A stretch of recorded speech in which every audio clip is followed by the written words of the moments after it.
আজকে হচ্ছে এপ্রিল মাসের 1 তারিখ আর আমার মাম্মার দেখো আমি কি কিউট করে দুদিকে চুল বেঁধে ক্লিপ লাগিয়ে দিয়েছি। বাট এটা আজকে অবধি, কালকে আমার মেয়ের টাকলু হয়ে যাবে। তোমরা কালকে থেকে আমার মেয়ের অন্যরকম লুক দেখতে পারবে, আশা করছি ভালোই লাগবে আমার কিউটি পাইকে। কিন্তু এই যে আমি সত্যি কথা বলতে খুব খুব মিস করবো এই চুল বাঁধাটাকে। প্রথমত আমার মেয়ের মাথায় খুব কম চুল ছিল, তাই ছোটোবেলায় আমি বাঁধতে পারতাম না। বলে না আমার খুব মন খারাপ হতো।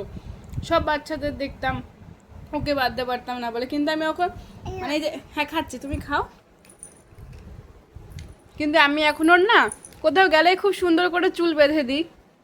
এই চুল বাঁধাটাকে আমি খুব আবার মিস করব।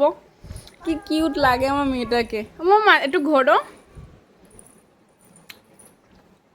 আবার কবে এইভাবে এত কিউট করে চুল বাঁধতে পারো আমি জানি না।